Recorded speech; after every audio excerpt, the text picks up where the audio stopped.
আসসালামু আলাইকুম। আপনাদের আমন্ত্রণ রিপা রঞ্জনাস ওয়ার্ল্ডে। গরম মশলা ছাড়া মাংস, ভুনা খিচুড়ি রান্না করার কথা চিন্তাই করা যায় না।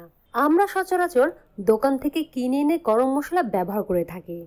আজকে আমি আপনাদেরকে দেখাবো ঘরে বসে কিভাবে পারফেক্ট গরম মশলা তৈরি করতে পারেন। চলুন ঝটপট দেখে নেওয়া যাক গরম মশলা তৈরি করতে আমার কি কি লাগছে। আমি সবুজ এলাচ নিয়েছি 1/4 কাপ, দারুচিনি 1/3 কাপ। আমি একটু ছোট ছোট টুকরোগুলো নেওয়ার চেষ্টা করেছি। আমি বাজার থেকে এরকমই কিনে এনেছি। আপনারা যদি এটা না পান তাহলে বড়গুলোকে চেষ্টা করবেন ভেঙে একটু ছোট করে নিতে। লং নিয়েছি 1 টেবিল চামচ। লংটা একটু ঝাঁঝালো বেশি, তাই গলায় ধরে, এর থেকে বেশি দিলে ভালো লাগবে না। গোলমরিচ নিয়েছি 1 টেবিল চামচ।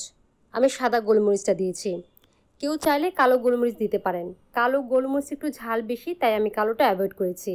তেজপাতা 5টি, কাবাব চিনি 10টি, স্টার এলাচ 2টি, আমি একটু ভেঙে ছোট করে নিয়েছি।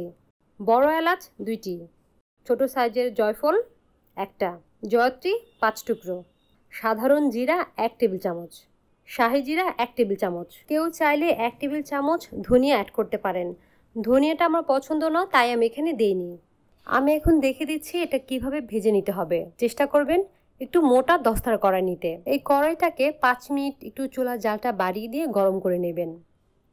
তারপর একদম মোমবাতির আগুনটা যেরকম করে জ্বলে সেই রকম করে আগুনটাকে কমিয়ে নেবেন। এরপর আস্তে আস্তে করে সবগুলো উপকরণ দিয়ে দিবেন। যদি অনেক বেশি জাল দিয়ে ভাজা হয় তাহলে উপরের লেয়ারটা পুড়ে যাবে, ভেতরেটা সুন্দর মতো ভাজা হবে না। মুচমুচো করে ভাজতে চাইলে আপনাকে মোমবাতির মতো করেই ভাজতে হবে। পুরো মশলাটা যখন ভাজা হয়ে যাবে তখন আমি জিরা দুটো দিয়ে দিব। সবগুলো উপকরণের সঙ্গে যদি জিরা দিয়ে দিই তাহলে পুড়ে যাবে। আমার মশলাগুলো ভাজা হয়ে গেছে। আমি এখন দিয়ে দিলাম শাহি জিরা এবং নর্মাল জিরা। এটাকে দিয়ে 1 মিনিট ভেজে নেব। আমার ভাজা শেষ। এখন আমি এটাকে চুলা থেকে নামাবো না, 5 মিনিট এই অবস্থাতেই চুলার উপরে রেখে একটু নাড়াচাড়া করে নিব। 5 মিনিট পরে এই মশলাগুলো ব্লেন্ড করার জন্য উপযুক্ত হয়ে যাবে। কেউ চাইলে এটাকে শিলপাটায় বেটে নিতে পারেন। তৈরি হয়ে গেল আমার স্পেশাল পারফেক্ট গরম মশলা গুঁড়া। এটা বাজার থেকে কেনা গরম মশলা থেকে কোনো অংশে কম হয়নি। সবাই বাসায় চেষ্টা করবেন, আশা করি আপনাদের ভালো লাগবে। আর প্লিজ সবাই আমার চ্যানেলটি সাবস্ক্রাইব করবেন এবং পাশে থাকা বেল আইকনটি ক্লিক করবেন। সবাই আমার জন্য দোয়া করবেন। ভালো থাকবেন।